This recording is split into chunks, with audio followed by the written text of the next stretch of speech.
Hello everyone, and welcome to Blue Balloon Theatre's Q&A with the wonderful Stephen Smith. I'm very, very excited about this one today, and thank you so much for the people who have joined us. This is going to be a really creative chat about acting, about producing, and about sort of living that creative life throughout lockdown. So, Stephen, hello. It's so lovely to see you after so long. How are you? There we go. I'm good. Yes, good. Thank you. Yeah, what a crazy few months this has been. Yeah, very up and down, as usual. But I'm feeling. I mean, this year especially, it's been a weird one because at the same time as all this coronavirus stuff happening, I have given up alcohol, which was a big thing for me. And but it's weird because whenever I got down before, I would drink to get through it. Whereas now I kind of have to sit in my depression, which is good in the long run. Honestly, it's way, I thoroughly recommend it. At least cutting down alcohol, because I mean, we'll get onto theatre stuff eventually, but it's all like very relevant, like the whole giving up alcohol kind of thing, because I just feel so much better in myself, and my bank account is looking better as well. Good.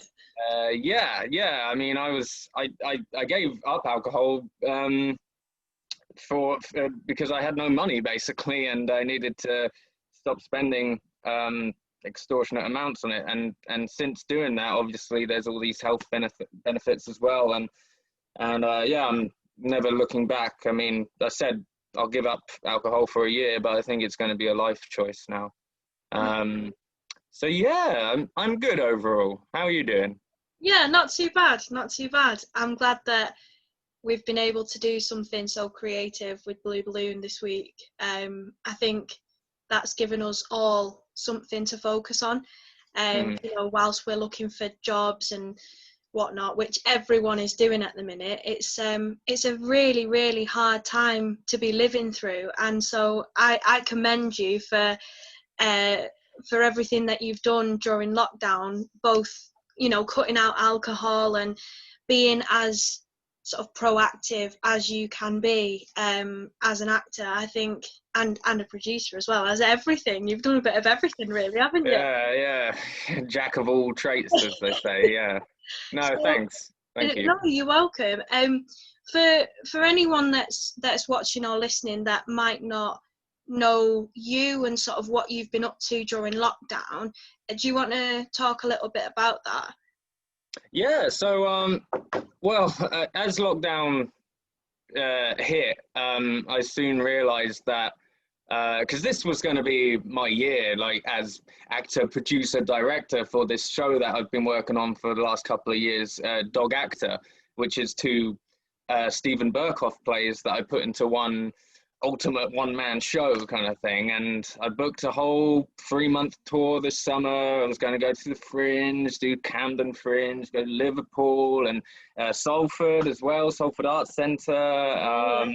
And in January, like I met with like Ronnie and Scott, who you actually recommended getting in contact with, and so in January I was going all over the place, like getting all my tours sorted, handing out my flyers, posters, and then all of a sudden, lockdown hit, and I was like, oh crap, and I got to admit, like I thought the world had ended, because after all that momentum of building up for this tour, it just wasn't going to happen. So I was pretty down in the dumps for a long time, but then after a bit of perspective, a bit of time to reflect, and also have a bit of a look around and see all of the other people that are in dire situations because of this pandemic, I realized I was in a very good place compared to a lot of people. But I thought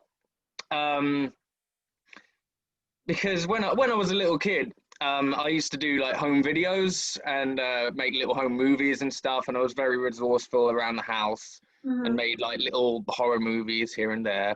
So I thought, oh, I could do something similar, but during lockdown and on Facebook Live, so it would be like a live theatre show. Yeah. And that's basically what me, my girlfriend, and my younger brother did. We did 2 Facebook Live shows. One show was The Telltale Heart, which is an Edgar Allan Poe short story, and I've always wanted to do something with that story. And as soon as I had that eureka moment, where I was like, oh well, this would be a perfect thing to do from home. It's quite short. I can learn it word by word, and it's still roughly be about 20 minutes. Yeah. And it all takes place in one room, more or less, in one house over one night, basically. And I just thought, oh, this could be really cool. And yeah, I just, all the time on our hands, as you know, like I just kind of went in with it. Like I made a little animation sequence at the beginning. We got some little LED bulbs on Amazon that were like £10 each, but that gave it like really cool lighting effects. And Stephanie, my girlfriend, was doing like some music in the background, and yeah, so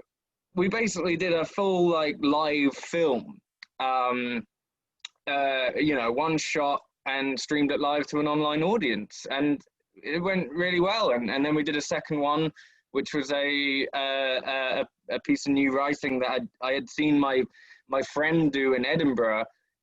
He had shown it to me. He had written it and was performing it in Edinburgh Fringe last year, and he showed me just half of it. This was within. He showed me half of the show in our living room of our accommodation, and I was really blown away because it was him interacting with a pre-recorded AI. Oh wow. And I was just like, oh, that would be a really good show to do from lockdown as well, because Yeah. it's all set in one room, blah blah blah blah blah. So I suppose like all of these ideas just came out of a place of feeling really limited and desperate, and which is, I think, a bit of a running theme in producing, especially when you're in the early stages. Some crazy ideas and fantastic opportunities come out of not having that many resources, or not having that much money, or not having a theater. So I'm really happy with how it's gone, and I'm working on a third show. This is a Blue Balloon exclusive, but I'm gonna do a show that Stuart Crowther has written for me, a one-man version of Dr. Jekyll and Mr. Hyde. Oh wow. Now, I'm not going to play the part, though. I'd rather take a step back and sort out all the camera work and be the storyteller, director. And I've got a friend I know who's going to play the part, but we're going to do it live from a theatre stage. So we're going to build a little set on a theatre stage, no one in the auditorium, but make it all for the audience sitting at home on their laptops, kind of thing. Fantastic. I don't know when that's going to happen, sometime in the next few months, but that's the next one that we're going to experiment with. And these are all like little experiments, but no way are they perfect. I cringe watching them back, like I say, isn't it? well, I was more focused on the storytelling aspect of both of them, and as an actor, I tried to do my homework, but when you're focusing on so many things, it's hard to.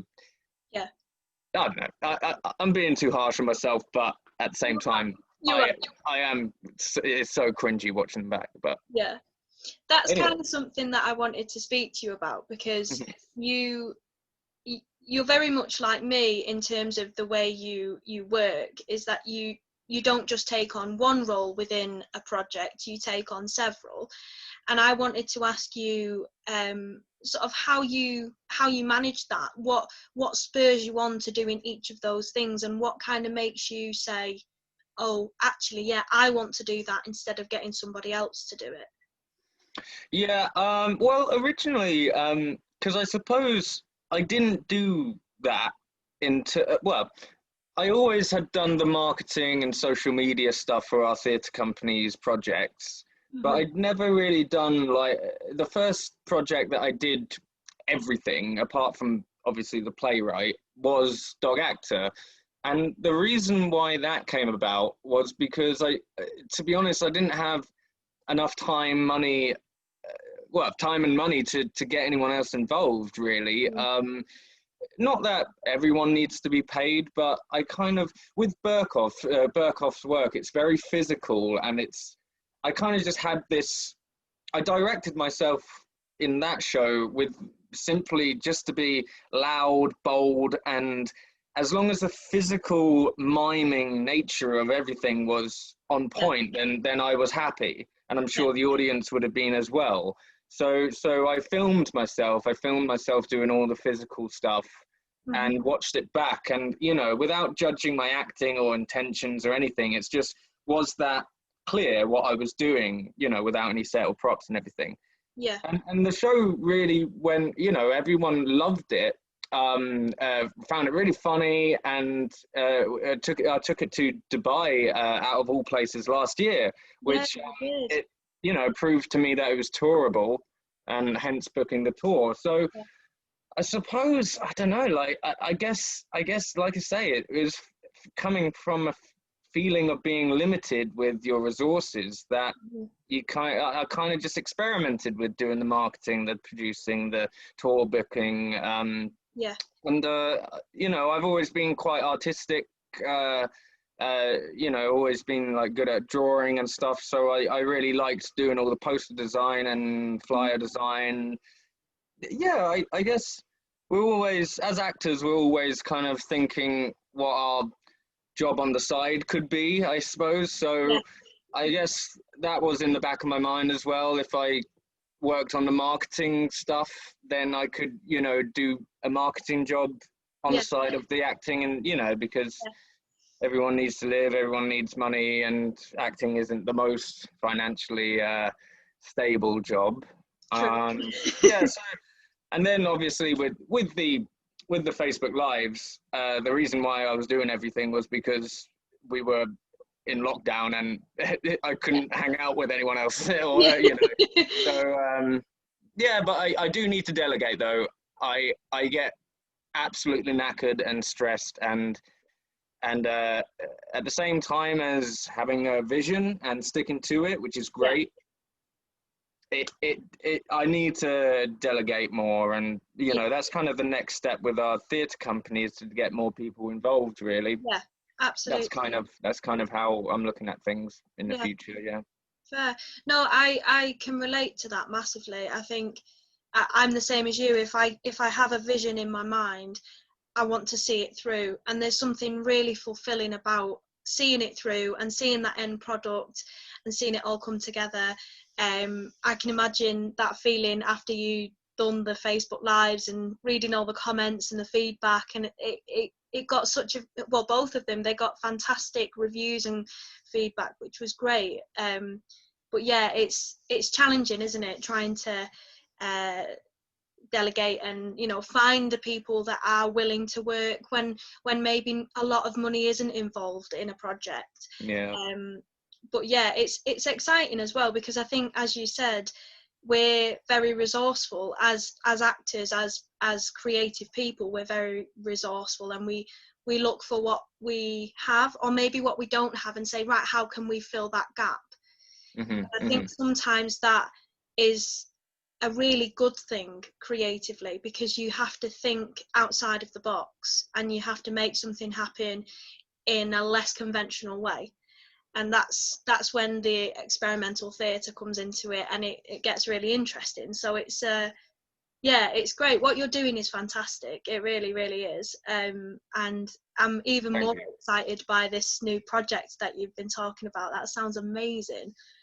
Yeah, yeah, it should be good. I mean, it's going to be shorter than, because it's hard when you're doing stuff online, because Telltale Heart was 25 minutes, but Within was 50 minutes long, and Yeah. you're kind of expecting a lot from people to sit down and watch something for 50 minutes that is live, kind of like this interview, I suppose. But yeah, it's going to be a bit shorter, and yeah, I mean, as I know I'm not acting, I'm not going to act in it, but what really excites me is the challenge of doing the transformation completely live in one shot, no editing. Absolutely. And that's one thing that I'm really proud about, is just the one shot element of these things, because I've seen some fantastic projects and short films and edited shows and stuff over lockdown, but the kind of like one shot, one opportunity kind of thing. It's exciting, and it's exciting for an audience, and anything can happen. But yeah, and I'm really excited to do it from an empty auditorium, because I want to prove that if, God forbid, this pandemic or another pandemic happens again, I want to show theatres out there that live theatre is still possible, and it can still be done, even if it's a labour of love or whatever, just to keep the theatres active. Yes. Because, as soon as this happened, everyone kind of threw their arms up and said, we can't do anything now. Yeah. Which, yes, very true. For a lot of people, especially when you're talking about people's, livelihoods are involved, and that's how they get, their money, and, without the money, then you can't do the work. But at the same time, it's such a tragedy that all these theatres were just on lockdown as well. And I just think, there's ways to really use them without filling them with people. Yeah. So absolutely. I think you've hit the nail on the head there. I think a lot of the larger theatres and all the theatres really, not just the larger ones, but they were sort of pushed to one side a little bit. They were just sort of all closed up, and all the posters were put outside saying the show must go on and that kind of thing. And it was heartbreaking, because for us, who, it is, as you said, it's our livelihood, it's awful to see all these venues that we may have wanted to perform at, that we may have performed at, or that we've just visited, closed and completely not in use. They are beautiful, beautiful buildings that we can utilise. As you say, live theatre is possible, even with a pandemic going on, if you have the right resources and the right team. And I suppose the sort of willingness to try. I think a lot of the bigger companies especially aren't, and I think that's where the difficulty sort of lies. But it's crazy. I do hope that in the coming months, like yourself, people start to take the plunge a little bit and say, okay, let's give this a go, because we've got nothing to lose. Because people are missing the theatres, people are missing that sort of live interaction. It's a really magic kind of experience that no one can replicate over a screen, unfortunately. But I suppose the next best thing is, as you say, utilising an empty theatre space and recording it live and streaming it live. But yeah, because I want to kind of kind of meet halfway because obviously there's the NT lives, which are amazing. Like, I love watching most of the NT lives that were streamed for free. But of course, that is a show that is recorded in front of a live audience, and it's more for the live audience. But what I want to try and achieve is a show that's recorded and streamed live for the audience that are at home, as a priority. Yes. So that's the kind of like, that's the kind of like Lost in London, when Woody Harrelson came to LIPA and showed us his film. Yeah. Where he live streamed a full 1.5 hour long film. Performed live at 14 locations across London, completely live, and that was, well, it was a bit of an inspiration for kind of like why I wanted to just to do something from my house, because we could do it in London, and so that kind of live performance is possible, but then it's tricky because you don't have any guarantee or of an income for it, of if people, and these things take weeks to rehearse. It wasn't like me and my girlfriend and brother were working every day 9 to 5 or anything, but they still took a lot of problem solving and technical issues that pop up and everything. But yeah, it's an exciting new normal in a way. If we choose, it can be very exciting. Yeah, I completely agree. I think, sort of touching on what we said before, that feeling of being limited by our current climate and situation is, I feel like a lot of people are feeling that at the minute, and I know I felt that, especially with Blue Balloon, because we had several events that were supposed to go ahead this year, and that couldn't because of COVID, and so it was a case of, right, what can we do? Can we make this work purely online? Is that going to be okay? Is it going to be accessible to people? And now we've got this week's worth of content, and this has become our new normal for the time being, and it's been smashing so far, and it's just a case of, as you say, it does take a lot of hard work, but it's worth it, because it means that the arts and theatre and creative content is accessible to people that are craving it at this time. But it is. It can be very exciting, and I think for us and for you as well, I think we've found that, and we're sort of running with it. But happy birthday to Blue Balloon, by the way. Oh, thanks. Honestly, on Sunday, it's actually on Sunday, but thank you anyway. I'm probably gonna get very emotional, but no, it's been an amazing 4 years, really. Like, we never could have expected it, really.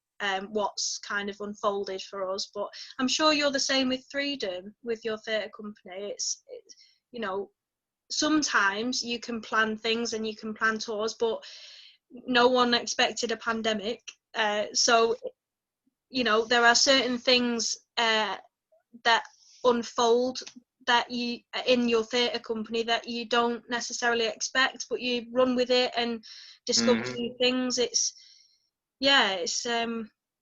Out of interest, so you say your birthday is on Sunday. Like, how did it? What is the stage where it became a theatre company in your mind? Then, like, was it the first time you said the name, or the first show, or what's the the point of conception? So, this was something that me and Jazz discussed in our podcast yesterday. Right.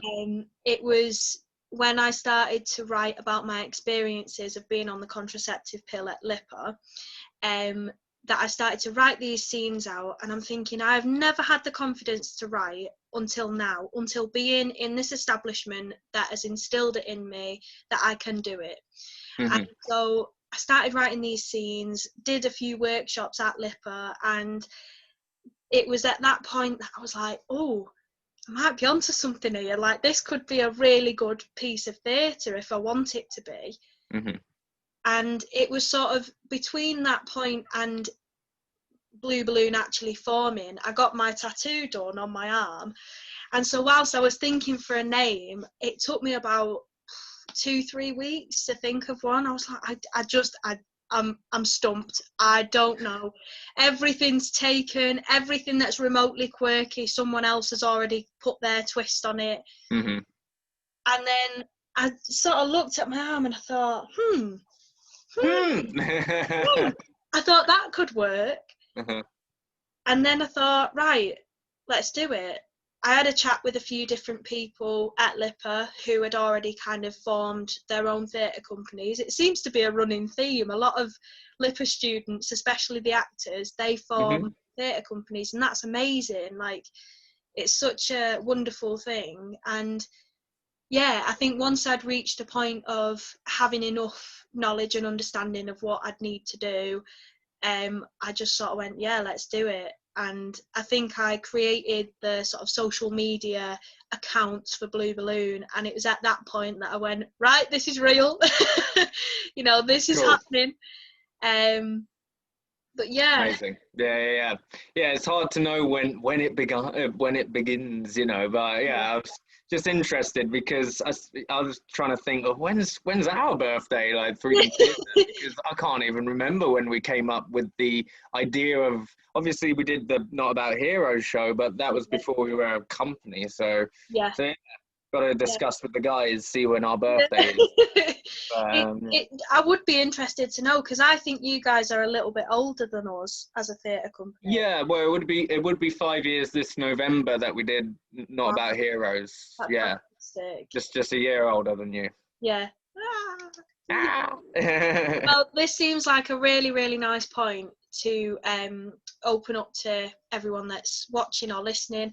If you guys have any questions for Stephen about anything remotely creative, about producing, acting, about lockdown life as a creative, anything at all, then just drop us a little comment or a message in the chat box. Oh, lovely, we've got one from Adam. So with Dog Actor, how long did it take from having the initial idea to do it to then being able to get a whole tour organised? And what were the most difficult challenges you faced in terms of getting it there? Wow. Hello, Adam, firstly. And I've seen Karen has put a little love heart next to my name. Hello, Karen. I can't actually see who else is on at the moment, but Adam, so Dog Actor, so I was asked to get involved with the Watford Fringe Festival in 2018, which is my local fringe festival, and it was like the second year it had been going, and they said you can have an hour on the stage, and I was like, okay. And I haven't yet got confidence like you, Becca, in terms of writing my own material yet. But that's you know a project I keep on putting off, and I've got to do it. So I thought, what can I do? You know, like I say, like I didn't want to involve anyone else just because I didn't have much time. I didn't have any money or anywhere to rehearse, or you know, I had to direct something in my head basically, and then just do it on the stage. So I remembered back in A level, I did Steven Berkoff, East, which is one of his plays. And I remembered that he's done a lot of one-man stuff, and it's typically no set, no props, no fancy lights, no sound effect. You know, very stripped back, very about the performance led. You know. Yeah. So I was like, right, okay, let's try and you know let's have a look at his one-man shows. Typed in Berkoff and Samuel French. Looked at his one-man stuff. I was like, oh, there's Dog. That's a racist football hooligan. Now, and he play, and you play the pit bull terrier as well. Now, I don't like football. I'm more of a cat person, and you know, I'm not a skinhead. So I thought, oh, that's a good challenge as an actor. Yeah. But reading it out loud, it took about 10 minutes. 10 minutes read out loud. It's a monologue, basically, a very short monologue. So I was like, okay, I need something else as well, you know, double it up maybe. And then there was this spoken word piece that he did called Actor. And it was very bizarre. Like I say, it's like spoken word poetry, but no, you know, neither of these had stage directions or, and it was all about this actor literally walking on the spot, kind of cursing the industry and anyone who he felt didn't deserve success, you know, like any of his peers like doing better than him, you know, he's getting a little jealous, and it's basically his demise, you know, feeling so jealous about people, you know, that he doesn't feel deserves success. And I was like, okay, how am I going to do that? But I kind of just thought, screw it, let's just do it. Let's get the rights. And but then I had this kind of eureka moment where I used a loop pedal in Actor where you know, I could lay down a kind of a cappella beat, almost like make it a jazz beat poem kind of vibe, whilst doing all this physical theatre. And you know, I kind of extended, because reading Actor out loud took about 15 minutes. So I had a 25-minute show, which I've now extended to about 45, 50 minutes through loads of physical comedy and lots of moments where there's no script. Mm-hmm. So now it's at a decent size where, you know, 45 minutes. It went really well at the Watford Fringe Festival. We did 6 plays one day, which is the festival we're doing, well, hopefully every year at the Actors Centre. And then someone in the audience saw it and recommended the show to a theatre in Dubai. They flew me over there. I did a few shows in Dubai. I flew over there by myself. You know, I had my costume in my suitcase, and I spent about 2 hours on the day teching with the team there, and did a few fantastic shows that went down really well. And it was great having that affirmation from an audience completely full of people that I didn't know. Yes. And people who weren't from, you know, my culture. You know, it wasn't like a load of expats or anything like that. It was the local actors. And they thought it was phenomenal. I did a Q&A afterwards, and they literally had no idea that you could do a play without any set or props. You know, that was the kind of the imagination involved with watching the show was it's such a shared experience. You know, when I'm mime. And so yeah, that was April last year. And then in May, I went to a workshop called How to Tour Your Show. Mm-hmm. And I kind of, as the guy who run it used to be Stephen Burkoff's tour manager, which was oh, right, okay. And he, you know, so that kind of like, you know, a few things were linking together, and I was just, I've got to do this. And yeah, the tour booking process, so that happened in May, and I had booked every venue by about December last year. Mm-hmm. And it was a case of emailing, you know, calling up theatres, maybe 200, I probably got 200 theatres on a list somewhere, and, you know, all the programming team and everything, just like chasing up stuff over months on end. And, you know, it was a really fun experience, actually. But I learned a lot in terms of how theatres program stuff as well, and what they look for and what doesn't work. You know, always do your research. I suppose, it's kind of going off track from Adam's question. What was the most difficult challenges? Yeah, I suppose if I hadn't taken, if I didn't go to this workshop on how to book your tour, I wouldn't have taken my sweet time with it, which would have made me really stressed and everything. But the fact that I was booking a tour a year in advance was such a good thing in the long run, because so that would be my advice to anyone booking a tour or booking a show, is just give yourself so much time to figure it out. But yeah, challenges, I mean, I suppose, I don't know, I guess the biggest challenge is rescheduling it to next summer now. You know, that's the biggest challenge so far, and you know, I'm still waiting to hear back from certain venues who have gone dark for now. You know, I don't know how much of the original tour is going to be there next summer, but a few venues at the very least, and yeah, I'm enjoying growing my hair now. I Because know, for I 2 years, remember seeing your pictures and you just had a complete skinhead. I was like, yeah. what? You look so different. Well, for 2 years, I'd been shaving my head short for this show, and Yeah. that was probably the main reason why I wanted to just do a big fat tour Yeah. and get it over and done with, so I didn't have to keep on shaving my head. Yeah. Anyway. Amazing. Well, we've got another question from Jazz. She said, what kind of, if any, footage or marketing did you use when approaching venues for your tour? And do you think it's useful to have footage, a teaser, or a trailer for your show?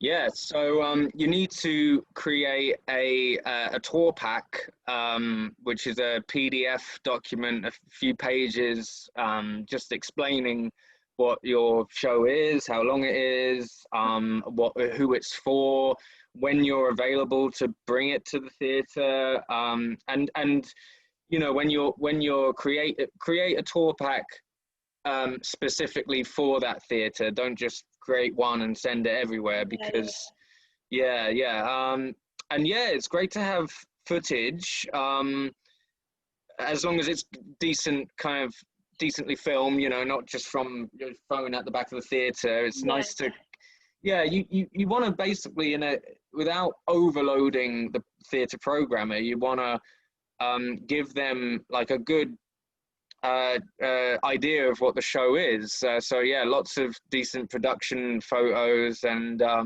reviews, any awards, and also kind of like, yeah, I mean, I could play on the whole educational swing of things, because Stephen Burkhoff is on the A-level syllabus for drama, so that helped, I guess. Finding why this play now, which was tricky for Dog Actor, because it doesn't tick so many boxes in terms of what theatres are looking for. You know, but I think that what I kind of showed theatres was the simplicity and ease of getting it in and out. You know, no set, no props. Pretty easy. Yeah, I'm trying to remember other kind of tips and stuff.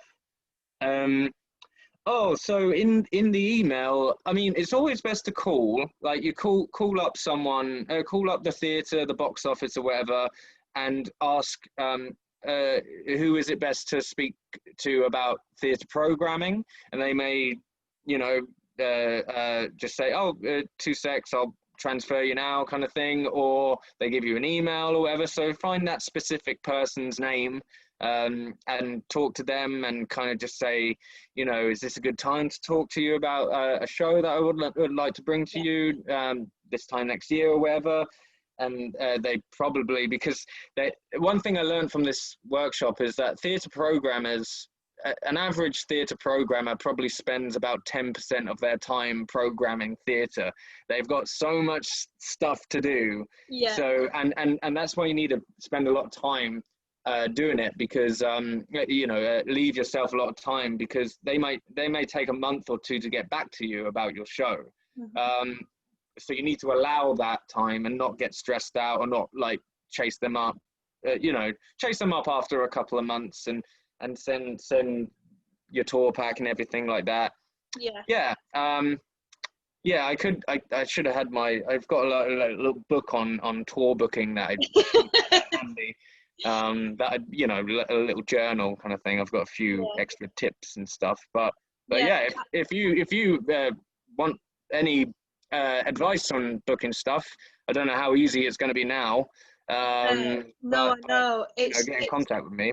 It's actually really interesting to hear you speak about that, because we've been in a position before where we've sort of gotten in touch with venues to be a part of fringe festivals, and for whatever reason it's fallen through, because we as a company were quite small, sort of similar to you guys at Freedom as well. There's only a select few of us, and so it's almost like, I think at the time we didn't have the resources or the people to actually still put the production on if something came up for us as actors or creatives that wasn't Blue Balloon related.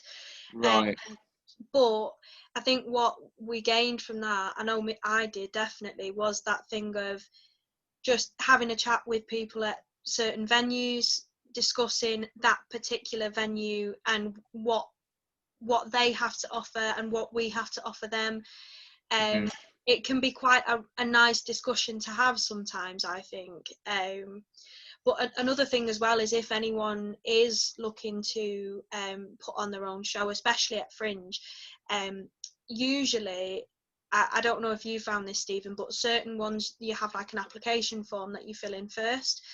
And that's a really good place to start if you're sort of unsure about how to create a sort of tour pack, I think, because it gives you an idea of, right, how many people would I like in the audience, or, you know, do I need any lighting, do I need this, that, do I need that? So that might be a good place to start for some people. But yeah, it's really interesting to hear you talk about that.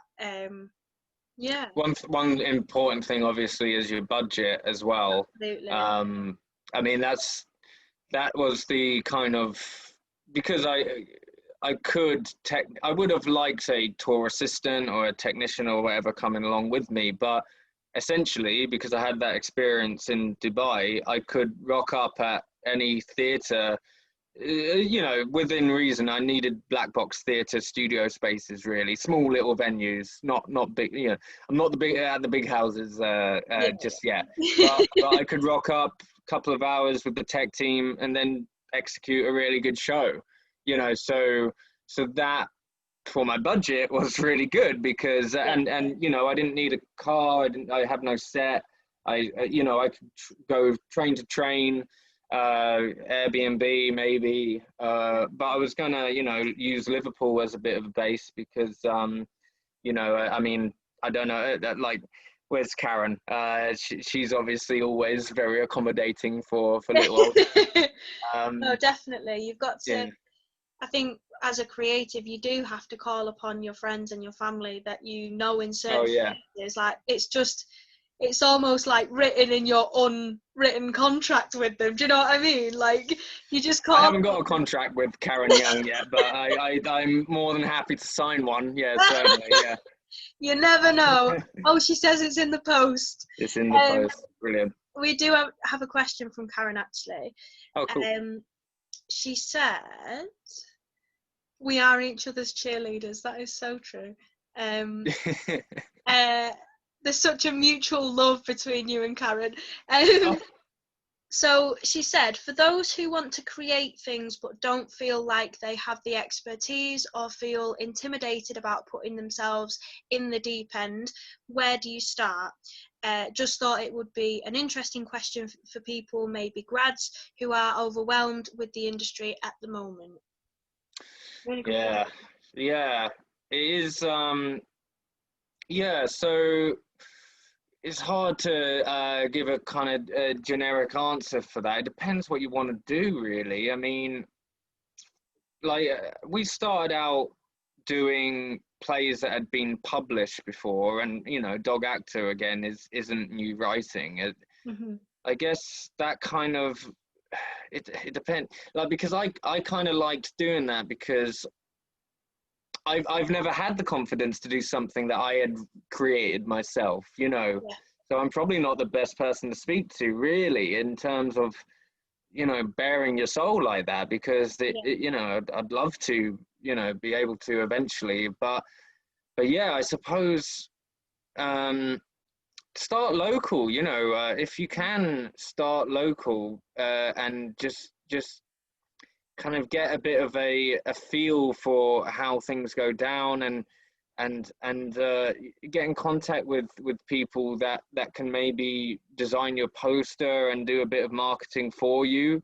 I would always suggest trying to, you know, like, I can speak, you know, as Freedom Theatre, we like to, you know, Jack Hesketh had his one-man show, Am I Happy Yet? And he came to us and said, I really want to put this on at the Lion and Unicorn in it was March this year, and but they need, you know, they said you need a theatre company to put it under, and can you help me out?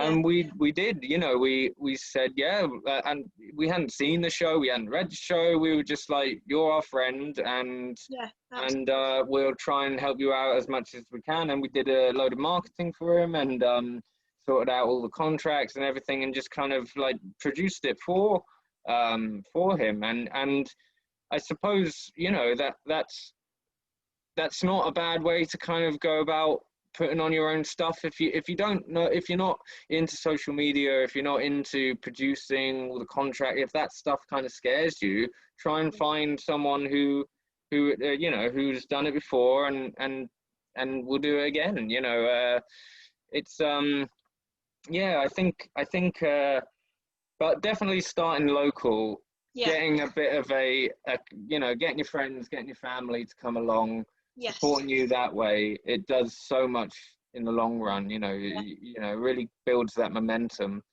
I would agree, actually. I think that's something that for us at Blue Balloon, we sort of, our first public event was our families, our friends, and maybe their friends if they brought a few people along. And it was wonderful. It was honestly one of the best events that we'd ever done, and still have ever done. But I think that is a really good place to start, because when you first start out as, you know, as a graduate or as a small theatre company, if you don't have major connections, then you do have to start local. I think you do have to start small, and, you know, go to the people you know and say, I want to do this, but I'm not sure how to do it. Can you help me? There's no harm in doing that, I think.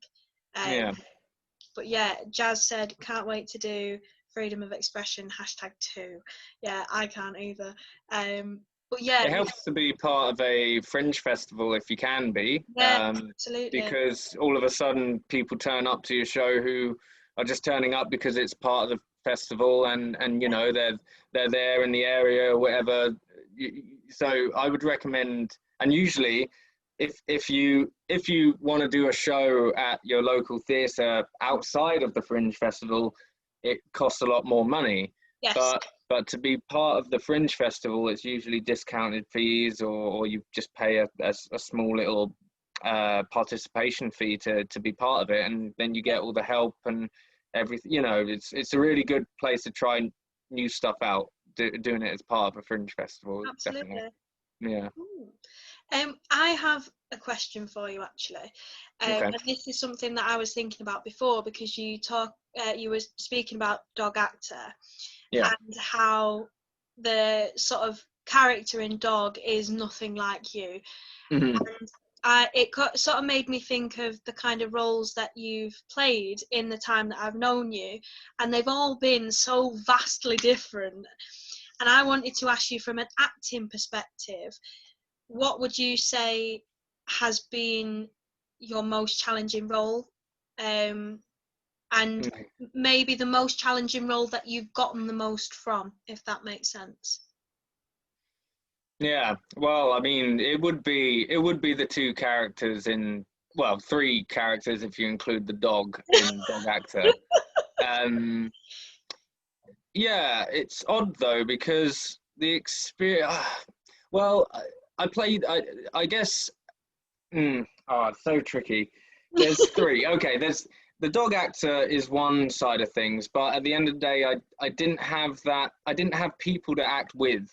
I didn't have, you know, and I love that. You know, I love that kind of reacting and team aspect of theatre.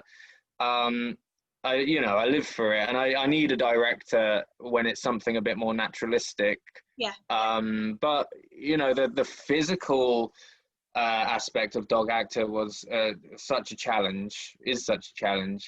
I played Romeo in Romeo and Juliet 2 years ago, and that you know, Shakespeare is something I love doing. You know, I love Shakespeare. I love the challenge of trying to communicate those ideas and those feelings and emotions with the language, and and having a part like Romeo was just such a fantastic experience.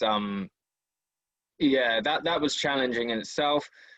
I played, and the third one I'd say is I played Couturian in The Pillowman, in a local production in Watford last year, and that kind of play is my kind of play. Very dark, on borderline of horror, but very funny at the same time.